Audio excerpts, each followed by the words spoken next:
On parlait il y a juste quelques épisodes, on parlait du soft power, on a parlé de la géostratégie. Aujourd'hui, on parle du hard power. C'est quoi le hard power? Quels sont les éléments qui entrent dans le hard power? Nous avons avec nous Dalvaris Ngudjou, le géostratège qui a accepté une fois de plus de répondre à cette question. Bonjour à toutes et à tous et bienvenue dans ce nouveau numéro de Dash Echo. Tout de suite, on retrouve Dalvaris Ngudjou. Alors, bonjour Dalvaris Ngudjou et merci une fois de plus d'avoir accepté de répondre à nos questions. Bonjour Armel et merci pour l'invitation. Alors, on a parlé de la géostratégie, on a parlé du soft power. Aujourd'hui, on s'intéresse au hard power. C'est quoi le hard power? Le hard power, c'est un élément de la géostratégie. En réalité, comme vous le comprenez, ça tire ses origines de l'anglais hard power, d'origine étymologique hard, qui renvoie à la force, à ce qui est dû, et power qui renvoie à la puissance. Donc le hard power, c'est la puissance, force et due que des nations ou des organismes utilisent pour atteindre les objectifs géostratégiques. On comprendrait donc qu'ils imposent leur volonté aux autres États, tout simplement. Oui, ils imposent leur volonté, mais avec la force. La dernière fois, nous avons parlé de soft power, où on impose la volonté avec une certaine persuasion douce. Mais actuellement, quand on utilise la persuasion douce pour atteindre les objectifs et que ces objectifs ne sont pas atteints, certains États, surtout les grandes puissances, parce qu'il faut avoir les éléments du hard power, utilisent la méthode forte. Ce qui voudrait dire qu'il y a des composantes, puisque vous parlez de grandes puissances et vous parlez de méthodes fortes. Ce qui sous-entend quand même qu'il y a... On parle de puissance, on parle des composantes. Quelles sont les composantes du hard power? Les éléments principaux du hard power, généralement, sont la force militaire, la force économique, notamment les sanctions. C'est la raison pour laquelle vous avez pu remarquer que les États-Unis, qui sont une grande puissance, dans certaines situations, pour amener certains leaders ou responsables de certains États à prendre des décisions favorables aux intérêts américains, utilisent des sanctions. C'est ce que nous vivons dans le cas de l'Iran, de la Corée du Nord, de la Libye, même de la Fédération de Russie. Parce qu'en fait, on se dit que le soft power n'a pas permis d'atteindre ces objectifs-là. On utilise le hard power, on fait des sanctions parce qu'on estime que, je prends le cas de l'Iran, quand vous prenez des sanctions sur le pays peut difficilement exporter, peut extrêmement difficilement importer des médicaments, de la nourriture et bien d'autres choses. Ça, c'est des méthodes fortes qui vont paupériser la population et vont amener la population à se soulever contre les dirigeants. Et en ce moment-là, ça pourra permettre à ce que, premièrement, dans un premier temps, soit les dirigeants qui sont plus favorables à la grande puissance prennent le pouvoir après le soulèvement populaire, soit amener ceux qui dirigent déjà à baisser le ton, à mettre un peu l'eau dans leur vin pour pouvoir négocier avec la puissance qui est en train de leur faire pression en utilisant le volet des sanctions. Alors vous parlez de grande puissance, j'ai fait quelques recherches et je me suis rendu compte que les États-Unis, qui à eux seuls réalisent pratiquement 46% des dépenses militaires, sont aussi le premier importateur de marchandises. Ce qui voudrait dire qu'au-delà des sanctions, il y a d'autres stratégies qui sont utilisées par ces grandes puissances pour pouvoir imposer leur volonté à certains États. Oui, notamment la force militaire. Quand vous prenez toutes les opérations sérieuses qui ont été entreprises avec les États-Unis comme leader, c'était la force militaire. Si vous prenez par exemple, je veux dire quoi, opération Tempête du désert en Irak, opération Tempête dans les montagnes en Afghanistan, opération Renard du désert, guerre Irak-Corée 1. Au début des années 90, ce sont les éléments que vous avez vu par exemple quand on a pris des mesures militaires et que les États-Unis sont allés avec certains alliés frapper l'Irak. Saddam Hussein était contraint de soulever le drapeau blanc, de dire premièrement il quitte le Koweït, mais surtout, deuxièmement, il se plie pratiquement à l'ensemble de ce que demandaient les Américains. C'est un peu ce que le président Trump est en train de faire de ce jour. Vous savez, il a fait une lettre l'autre jour au guide suprême de la révolution iranienne, l'ayatollah Ali Khamenei, et il a proposé un certain nombre de négociations. Il dit seulement que les Iraniens doivent signer. S'il refuse de signer, il va utiliser des frappes. Et depuis, il y a les avions B-52, il y a les AWACS. Les AWACS, c'est les avions d'espionnage qui sont en train de survoler la frontière iranienne. Or, que ce soit l'ayatollah Ali Khamenei, que ce soit le président, que ce soit les gardiens de la révolution, quand ils voient les avions américains en train de naviguer autour de leurs frontières, ils peuvent avoir peur et prendre des décisions qui sont favorables aux États-Unis, notamment sur leur programme nucléaire, que les Américains estiment être extrêmement dangereux, non seulement pour les États-Unis, mais également pour Israël.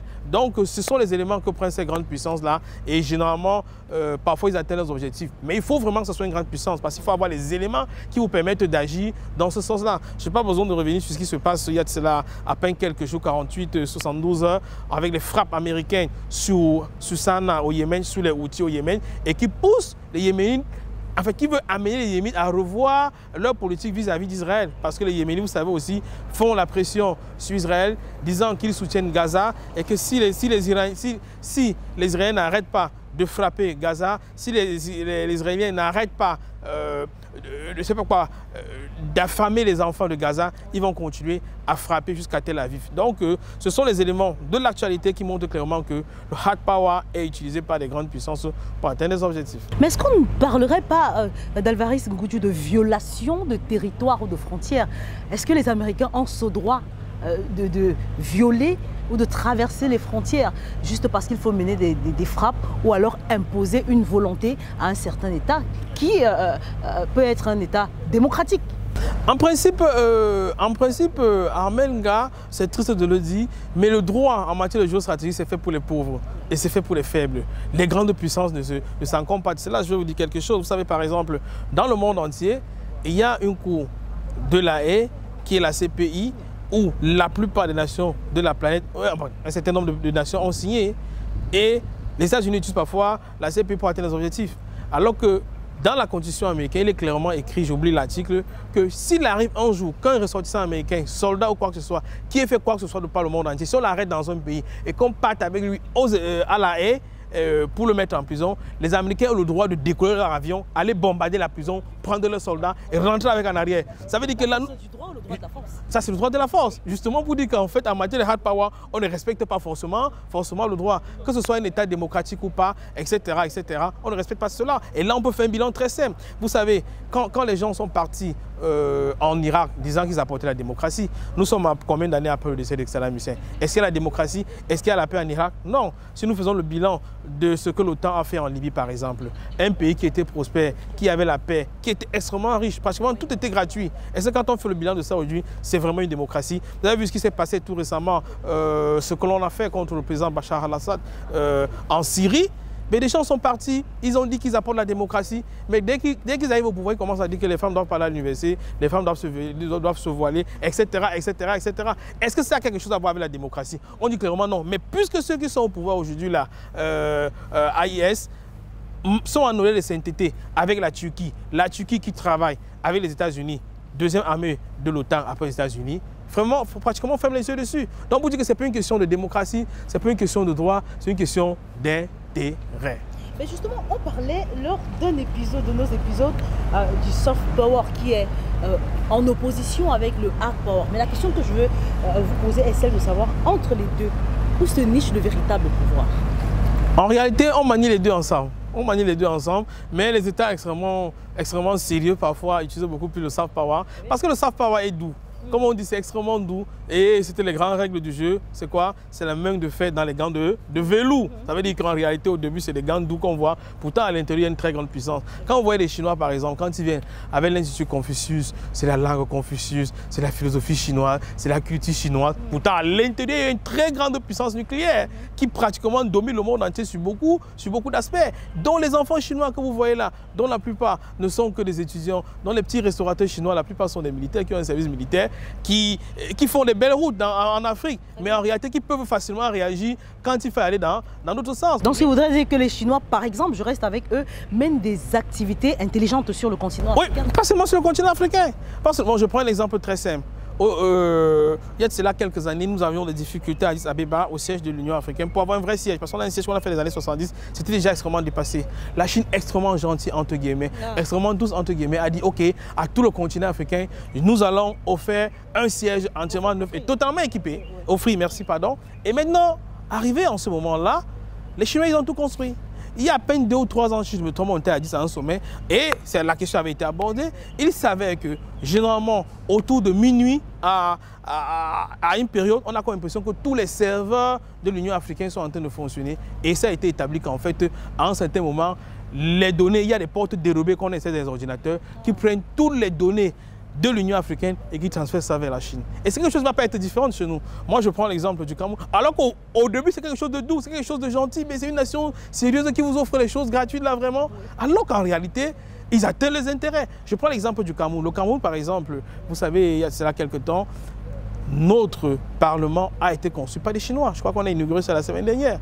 Et ils ont tout fourni jusqu'aux ordinateurs. Oui. Mais vous savez, au Parlement, je peux dire, c'est l'infrastructure où on est censé prendre les lois de la nation, où on travaille, où on sait sur les ordinateurs, où on gagne. Certains sont confidentiels, toutes les commissions sont là. Commission des affaires économiques, commission de défense, commission. Et quand vous entreposez ça dans les ordinateurs, si les ordinateurs sont faits comme les Chinois le font, comme les Américains le font, comme les Russes le font, s'il y a des portes dérobées, ça veut dire qu'avant que vous ayez pris une décision, les Chinois seront au courant de cela à Pékin. Et là, ils anticipent et prennent les décisions dans le sens de leurs intérêts. Ils savent, OK, le Cameroun est en train de prévoir investir 200 milliards en matière d'infrastructures dans le secteur portuaire pour cette année. OK, préparons déjà nos offres, on va leur proposer cela. Tenant compte, puisqu'ils savent déjà notre réponse, et ils vont faire une offre tenant compte de nos moyens, ce que d'autres personnes n'ont pas, puisqu'ils n'ont pas accès à cela. Et quand vous allez procéder au dépouillement, vous vous rendez compte qu'en fait, c'est l'entreprise chinoise qui remplit toutes les conditions, alors qu'en réalité, ils avaient l'accès à l'information un peu plus haut. Pourquoi? Parce qu'au niveau du soft power, ils vous ont proposé de construire votre parlement. Ils vous ont fait don des ordinateurs.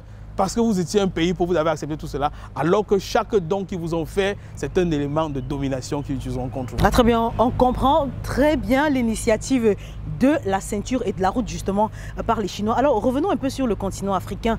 Est-ce que le hard power peut se pratiquer entre un régime et son peuple? Je prends l'exemple des pays de l'AES, le Mali, le Burkina Faso. Oui, ça se pratique. Premièrement, quand vous voyez dans la plupart des grands pays, quand vous voyez les grands défilés militaires, ça fait partie de hard power. Quand les gens défilent à Yaoundé, c'est pour faire comprendre que si vous essayez, on va agir autrement. Ça joue sur vous, sur votre mental. C'est pourquoi, par exemple, au Cameroun, il y a un très grand corps, le corps de la garde présidentielle, on appelle ça quoi? Le bouclier de la capitale. Ça, c'est une devise. Ils peuvent, et c'est ça, le système a été mis en place, de manière qu'ils peuvent, il y a la capacité, ils sont très bien formés par Israël, ils font un travail formidable.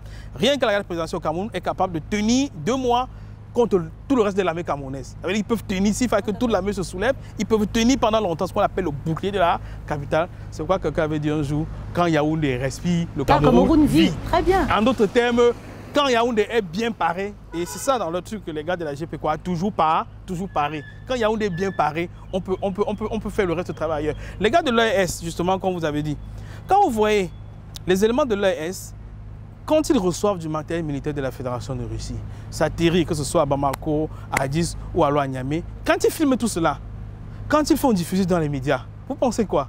Mais ça intimide les gars en face. Pas seulement les nations alentours qui leur sont aussi, notamment le Bénin, le Nigeria, etc. Mais surtout la grande puissance qui est derrière, et notamment la France. Parce qu'en réalité, si vous avez pu remarquer dans l'actualité, il y a beaucoup de coups qui ont été faits contre les gars de l'ES. Ils ont été au courant. Alors qu'il y a cela, quelques-uns n'étaient pas au courant. S'ils sont au courant, c'est parce qu'ils ont accès aux informations que les satellites militaires leur donnent. Et quand c'est comme ça, ça fait un ralentissement. C'est la grande puissance qui est derrière. Vous avez vu, il y a plusieurs reprises. Je crois qu'il y a un peu plus de 2 ou 3 mois, j'ai fait des émissions dessus. Il y avait un coup qui était préparé. Les gars, je crois, un des porte-parole de l'armée du Niger est allé dans un plateau, il a donné tous les détails, le nombre des personnes qui ont participé, le nombre de véhicules qui étaient dans le désert, le type d'armes qui a été utilisé, etc., etc. Quand vous avez accès à ce type d'informations, ceux même qui étaient en train de préparer le coup commencent à réfléchir. Gars. Ils se disent, mais entre nous, qui est la taupe? Parce qu'on est au courant de tout. Et quand on est au courant de tout, on peut facilement organiser le guet-apens. C'est-à-dire que vous devez laisser aller à se déployer. Et vous prendre au piège. Très bien. Alors il faut qu'on sorte de cette émission. Je voudrais parler très rapidement de l'exemple rwandais. On a vu le Rwanda qui est accusé avec le M23 du côté de l'Est de la République démocratique du Congo. On l'a également vu dans un autre pays. Est-ce que justement, on peut parler, la RCA et le Mozambique, voilà, ça me revient. Est-ce qu'on peut parler du hard power également à ce niveau d'influence? Vous avez pris un très très bon exemple, le Rwanda. Le Rwanda, on va arriver sur le hard power. Mais vous savez, le Rwanda justement manipule le hard power et le soft power. D'abord le hard power parce qu'en réalité, le Rwanda a une armée qui est extrêmement puissante, mais en réalité elle est puissante parce qu'elle travaille avec les puissances occidentales dans la mesure où le Rwanda en fait participe à affaiblir le gouvernement central de la RDC parce que quand le gouvernement central de la RDC est fragile, elle ne peut pas avoir un grand contrôle sur l'Est de leur qui est extrêmement riche en minéraux. Et en ce moment-là, en minerais, en ce moment-là, le Rwanda continue de piller, que ce soit l'or, le diamant, le cobalt. Le Rwanda n'a pas d'industrie dans ce sens-là, alors qu'on exporte tous les jours. Qui en achète tout cela, le lithium et tout le reste? reste, ce sont des puissances occidentales qui achètent tout cela au Rwanda à un coût extrêmement bas. Et tout cela étant la richesse de la RDC. Mais maintenant, vous avez bien fait de prendre le cas du Rwanda. Vous avez pu remarquer que le Rwanda, ça c'est le hard power, le pouvoir militaire sur le M23 pour atteindre d'autres objectifs. Mais à côté, le Rwanda manipule très bien le soft power. Quand vous regardez un match de la Champions League sans publicité, sur les maillots des clubs, visite Rwanda. Ça lui donne une très belle image d'un beau pays. Tout est beau, tout est propre, le président est fort, il est calme, tout ça. Alors qu'en réalité, ça permet, pourquoi? Parce que dans les grandes puissances européennes, je ne parle rien que le cas de... On a presque fini quelque chose. Oui, très rapidement, juste pour dire que une bonne partie de l'aide que les Rwandais reçoivent, l'aide militaire, c'est de l'Angleterre. Alors que le Rwanda sponsorise certains clubs, ça donne une image douce à tous les supporters qui regardent les matchs de la Champions League. Et même quand ils sont décideurs, ils disent non, si c'est le Rwanda, donnons-leur la puissance militaire, donnons-leur les armes, le matériel financier, parce que de l'autre côté, ils nous supportent. Il y a le soft et le hard power qui sont manipulés, mais pour atteindre les bons objectifs. Et pour nous donner ce qu'on appelle le smart power, j'ai pensé avoir fini avec vous. Malheureusement, je n'ai pas fini avec vous. On parlera justement du smart power lorsque vous aurez du temps à nous consacrer. Merci à vous, Dalvaris Ngudju, d'avoir répondu à nos questions. C'est moi. Merci à vous également, mesdames, messieurs, d'avoir été avec nous tout au long de ce programme. On a parlé encore d'une autre façon de commander le monde. On espère vous retrouver d'ici là sur les antennes de Dash Télévision et Dash News. D'ici là, portez-vous bien et à très vite.